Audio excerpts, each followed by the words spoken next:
भैया जी कहीं मैं आपका एक बार फिर स्वागत है। बातचीत के सिलसिले को जोड़ूंगा। ब्रेक में जाने से पहले मैंने कहा था कि नलिन जी जवाब देंगे बिल्कुल, लेकिन आज एक थोड़ी सी मुझे निराशा हुई। कांग्रेस के प्रवक्ता ने जहां से बात खत्म की वो ये दरअसल कहा कि होली के समय प्रधानमंत्री ने ये बात कही थी। ये तर्क आपने कई बार दिया, इसका जवाब भी बीजेपी के प्रवक्ता की तरफ से आया है और पिछले ही शो में मेरे आया था।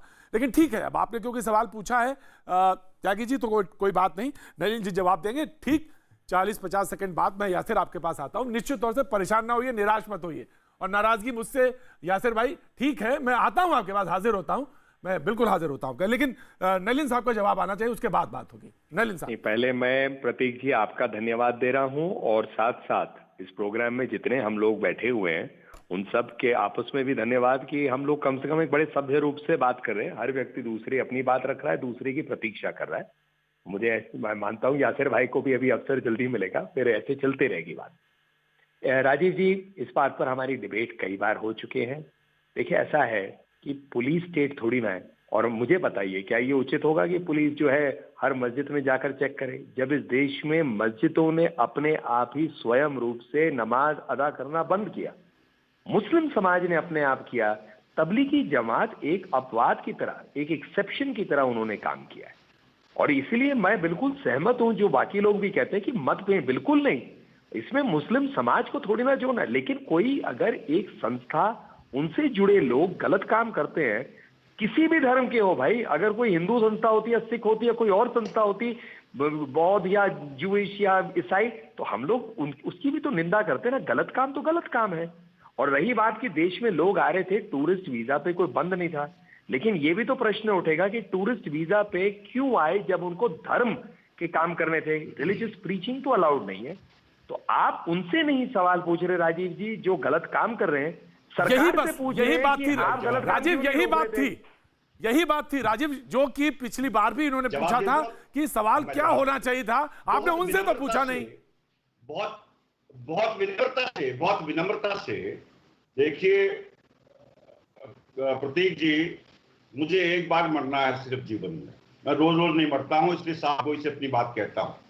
बहुत स्पष्ट मैं कहना चाहूंगा आपसे, विनम्रता से अपने भाई नलिन कोहली जी से पूछना चाहूंगा।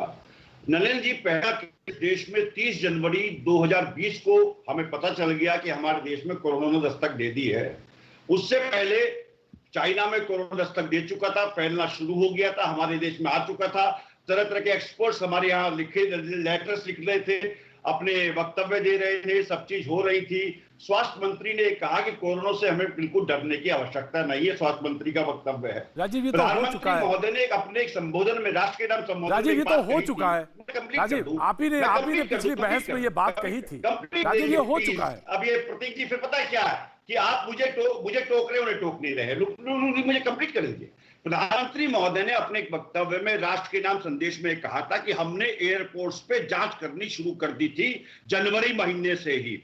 जब जनवरी में आपने जांच करनी शुरू कर दी थी, तो मार्च में ये तबलीगी आ कैसे गए, ये जमात आ कैसे गई, मेरे भारतवर्ष को संक्रमण कैसे हो गया, मेरे भारतवर्ष में संक्रमण कैसे फैल गया, इनको फैलाने कैसे दिया गया, एयरपोर्ट पे क्यों नहीं रोका गया, एयरपोर्ट पे क्वारंटाइन क्यों नहीं किया गया, ये तो प्रश्न उठेगा और ये उठाना हर भारतीय का दायित्व है। जैसा मैंने कहा कि समर श्रेष्ठ है, नहीं पाप का भागी होगा केवल व्याज। नलिन जी जवाब दे दीजिए, बहुत छोटा सा जवाब दे दीजिए। मैं आ रहा हूं आपके पास। नलिन, छोटा सा जवाब। नहीं, मैं इसमें उलझूंगा नहीं क्योंकि ये बहुत डिबेट हो चुका है और जनता को सब पता है। लेकिन इतना जरूर कहूंगा कि राजीव त्यागी जी बड़े सभ्य और एक जिनको हम इंटेलिजेंट प्रवक्ता कहते हैं, आप तो कम से कम अपने नेता राहुल गांधी जी जैसे मत वाक्य करिए ना, जैसे कल उन्होंने डाला, बंद करिए इसको। एक यहाँ एक बड़ी सीरियस डिस्कशन चल रही है, उस डिस्कशन को आगे बढ़ाएं। देखते हैं अभी यासिर साहब क्या कहना चाहते हैं। यासिर साहब, मैं आ रहा हूँ यासिर जिलानी।